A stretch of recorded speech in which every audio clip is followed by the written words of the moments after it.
Dear men, please listen. Every time you plead for her time, for her affection, for basic respect, you lower yourself. Not because wanting love is weak, but because begging for it teaches her you will accept less. And once someone senses you are afraid to lose them, they begin to treat you as optional. Love given under pressure is not love. If she stays because you convinced her, because you guilted her, because you refused to let go, that is not devotion. That is hesitation with a deadline.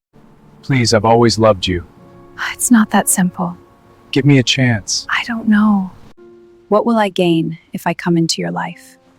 A love that is true and a life full of joy. If a woman asks you what will she gain from you, then just know that she isn't for love.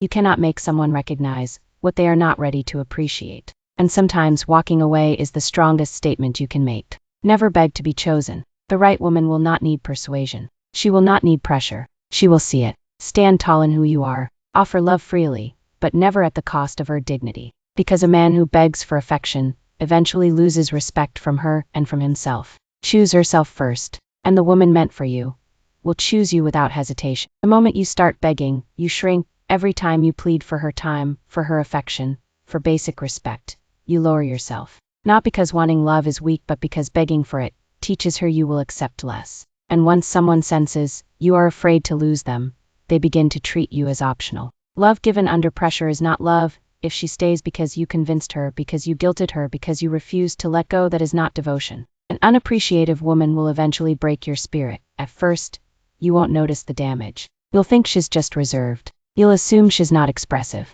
You'll convince yourself that love doesn't always sound like thank you. So you give more time, more effort, more sacrifice. But appreciation is the fuel of a man's spirit. And without it, even the strongest man begins to weaken. She notices your flaws more than your sacrifices. Instead of recognizing your progress, she highlights your shortcomings. Instead of encouraging your growth, she compares you to someone else. Criticism without gratitude creates insecurity. And insecurity repeated often enough turns confidence into doubt. An unappreciative woman begins to believe that everything you give is simply what you owe. But love is not debt. It is chose. And when chose feels like obligation, resentment begins to grow. Men rarely break loudly, not because they don't care, but because caring without appreciation feels like pouring water into a leaking bucket. An unappreciative woman may never scream at you, but she will slowly make you question whether you are enough. And that question, repeated daily, is what breaks a man's spirit. If she cannot value what you bring to the table, eventually you will stop bringing it.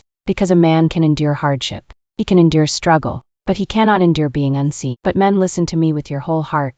You will never be enough for a woman who is never satisfied. Not because you're not good enough, but because her emptiness has nothing to do with your effort. Before you were born, men died trying to be enough. There were men who crossed oceans, started wars, burned kingdoms just to prove their love. A woman who is never content will always keep the door open, even while she's in your bed. She's shopping, not for groceries, for upgrades. She'll scroll through Instagram and imagine a better man. She will say you're enough for now. But the moment you slip, she's gone with a sob story and a suitcase. Her eyes will trick you, but don't mistake performance for partnership.